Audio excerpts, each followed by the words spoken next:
तो ये गरीबों के प्रति उनका काम है। इसीलिए इस सरकार को हम चेतावनी देना चाहिए, एक होकर लड़ना चाहिए, क्योंकि 100 दिन काम के लिए आज के मिनिमम वेजेस के तहत 1,75,00,000 करोड़ की जरूरत है, लेकिन इन्होंने सिर्फ 30,000 करोड़ रुपए अपने बजट में रखा और 75 वर्ष में आज देश सबसे कठिन चुनौतियों से गुजर रहा है। सत्ता में बैठे लोगों ने देश की जनता के अधिकारों और भारत के मूल्यों पर हमला बोल रखा है। इसीलिए आज एक नए आंदोलन के शुरुआत की जरूरत है। हर कांग्रेस को, हर देशवासी को आगे बढ़कर, उठकर संकल्प लेकर ये कहना होगा, सेवा, संघर्ष और बलिदान।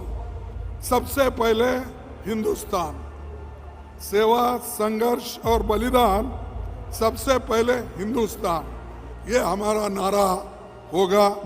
और देश को आज सेवा, संघर्ष और बलिदान की जरूरत है, क्योंकि भारत अपने सबसे कठिन दौर से गुजर रहा है। कोरोना के दौरान केवल 4 घंटे के नोटिस पर रात के 12 बजे की देशबंदी ने करोड़ों मजदूरों की दर बदर की ठोकरें खाने पर मजबूर कर दिया।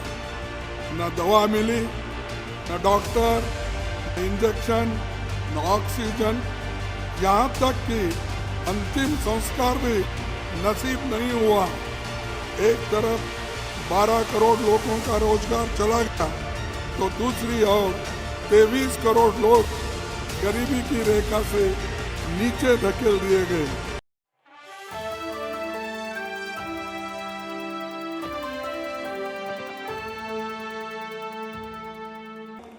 आजादी के लिए गांव देहात से लेकर किसानों और मजदूरों को कांग्रेस के झंडे तले खड़ा किया, नई दिशा दी।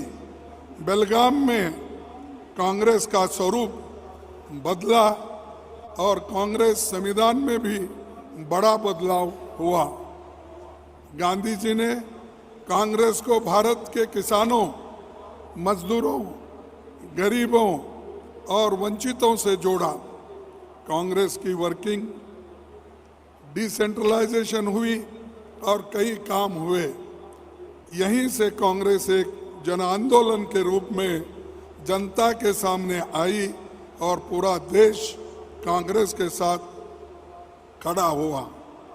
बेलगाम में ही पहली बार कांग्रेस ने छुआछूत और जातीय भेदभाव के खिलाफ संघर्ष को अपने एजेंडा में आधिकारिक रूप से शामिल किया। ये विचार आगे चलकर भी वंचित वर्गों के लिए समान अधिकारों के संवैधानिक गारंटी का आधार बना। इसीलिए मैं याद कर रहा हूँ महात्मा गांधी जी का, क्योंकि एक ही बार वो कांग्रेस प्रेसिडेंट बने, वो भी कर्नाटक से बने और वहाँ छुआछूत की एक रेजोल्यूशन पास करके सारे देश में उसका प्रचार करने का उन्होंने काम किया। इसीलिए उनको मैं इस वक्त याद करता हूँ। और 75 वर्ष में आज देश सबसे कठिन चुनौतियों से गुजर रहा है। सत्ता में बैठे लोगों ने देश की जनता के अधिकारों और भारत के मूल्यों पर हमला बोल रखा है। इसीलिए आज एक नए आंदोलन के शुरुआत की जरूरत है। हर कांग्रेस को, हर देशवासी को आगे बढ़कर, उठकर संकल्प लेकर ये कहना होगा, सेवा, संघर्ष और बलिदान। सबसे पहले हिंदुस्तान, सेवा, संघर्ष और बलिदान, सबसे पहले हिंदुस्तान, ये हमारा नारा होगा। और देश को आज सेवा, संघर्ष और बलिदान की जरूरत है, क्योंकि भारत अपने सबसे कठिन दौर से गुजर रहा है। आज भाजपा अपने सत्ता के स्वार्थ के लिए संसद से लेकर सभी संवैधानिक संस्थाओं की मर्यादाओं का अधिकार को तोड़ रही है। भयंकर रोजगारी, युवाओं के भविष्य को अंधेरे में धकेला जा रहा है। कमर तोड़ महंगाई से जनता के घर के बजट बिगड़ गया है। नोटबंदी और गलत जीएसटी से छोटे कारोबार एमएसएमई को बर्बाद कर दिया है। फसल की कीमत न देकर किसानों की आमदनी को खत्म कर दिया है। नफरत के माहौल में देश के सामाजिक माहौल बिगाड़ दिया है। और यही नहीं, ईडी, सीबीआई, इनकम टैक्स, सारे एजेंसीज को चुनी हुई सरकारों को गिराया जा रहा है। और यहाँ पर मैं बोलना चाहूँगा, इस प्लेनरी सेशन को रोकने के लिए यहाँ पर बीजेपी सरकार ने छापा मारा, रेड किया, हमारे लोगों को अरेस्ट किया, लेकिन फिर भी हमारे चीफ मिनिस्टर और यहाँ के कांग्रेस कार्यकर्ताओं ने डटकर मुकाबला करके इसको यशस्वी बनाया। ये है कांग्रेस के लिए एक बहुत बड़ी ताकत। ऐसा हम लड़ने का भी सीखना चाहिए, मुकाबला करने का भी सीखना चाहिए। अगर रोते बैठे तो कुछ नहीं मिलने वाला है। अगर आप देश जोड़ने का आंदोलन चलाना है, यही कांग्रेस का कर्तव्य है। एक तरफ तोड़ने की संस्कृति, तो दूसरी तरफ आज की सरकार और उसके हुक्मरानों ने द्वारा बनाई जा रही अमीर और गरीब के बीच की गहरी खाई।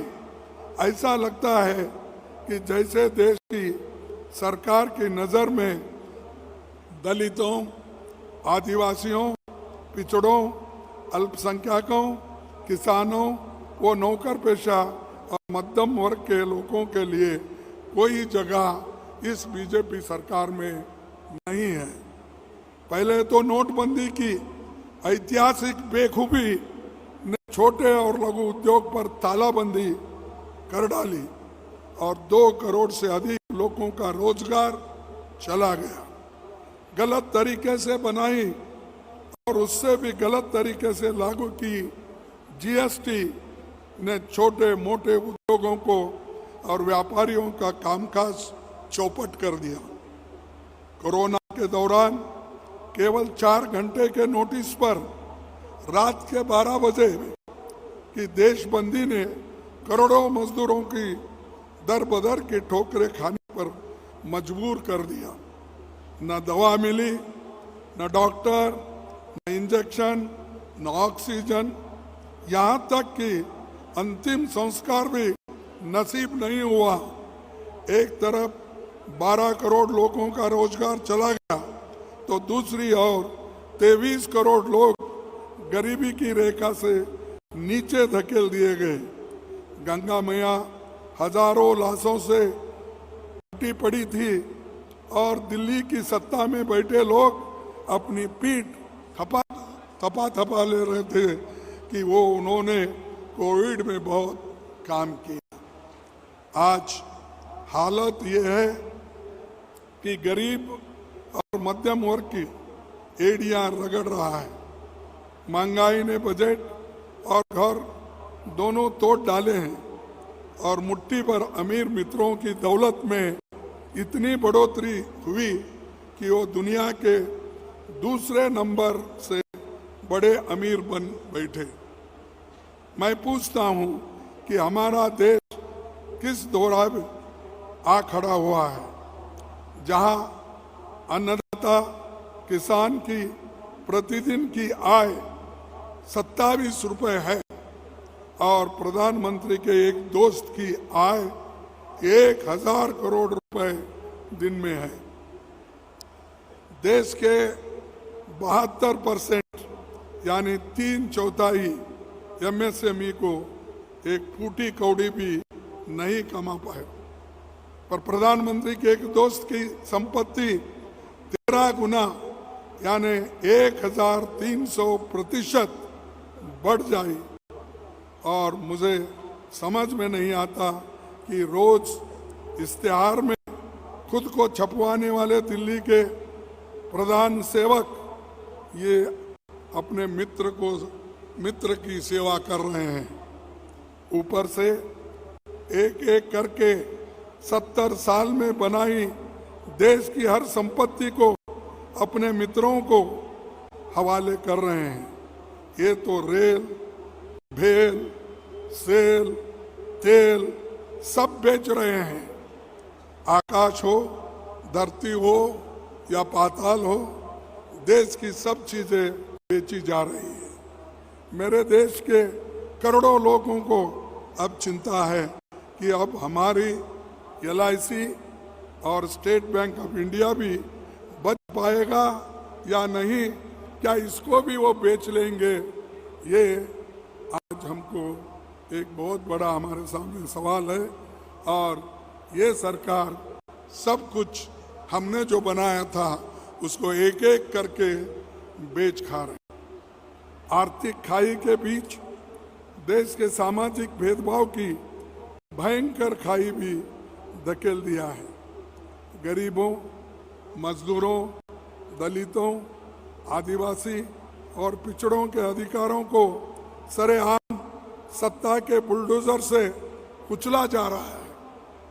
देश के हालात कैसे हैं कि एक तरफ तो हर रोज 115 गरीब मजदूर आत्महत्या को मजबूर है, तो दूसरी ओर दिल्ली की सत्ता में बैठे लोग मजदूरी के मनरेगा बजट 30,000 पे आया, जो बजट 90,000 था और 100 दिन काम देने का था, उस बजट को घटाकर आज 30,000 रुपए कर दिया। 60,000 रुपए उसका घाटा यानी अलॉटमेंट कम कर दिया। तो ये गरीबों के प्रति उनका काम है। इसीलिए इस सरकार को हम चेतावनी देना चाहिए, एक होकर लड़ना चाहिए, क्योंकि 100 दिन काम के लिए आज के मिनिमम वेजेस के तहत 1,75,000 करोड़ की जरूरत है, लेकिन इन्होंने सिर्फ 30,000 करोड़ रुपए अपने बजट में रखा है। देश का दलित, आदिवासी, पिछड़े, अल्पसंख्यक वर्ग के हमारे साथी आज आत्मसम्मान और सुरक्षा की लड़ाई लड़ने को मजबूर है। शायद इसीलिए बार बार हाथरस, उन्नाव, ऊना जैसी डरावनी घटनाएं हुक्मरानी की आत्मा को परेशान नहीं करती। साल 2015 में आज तक दलितों पर अत्याचार 13% बढ़े हैं, आदिवासियों पर अत्याचार 31% बढ़ गए हैं। पर ये सब आंकड़े बंद कहीं किताबों में खो गए हैं। न कोई सोचता, न सुनता, न कार्रवाई करता।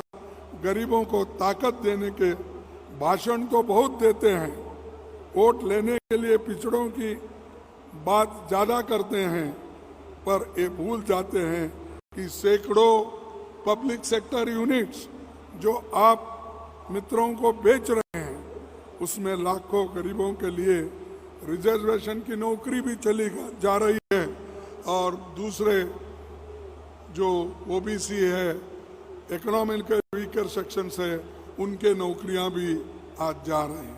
गिरते हैं, पर SC, ST, minority pre matric scholarship को सिरे से ही खत्म कर देते हैं। क्या अब देश की सरकार के पास इतना पैसा भी नहीं बचा कि वो गरीबों के बच्चों को क्लास 1 से क्लास 8 तक स्कॉलरशिप दे सके? अगर गरीब के लिए कुछ बचा भी हो तो उस पर भी चुन चुन कर हमला बोला जाता है। शायद इसीलिए इस साल दिल्ली में बैठी सरकार ने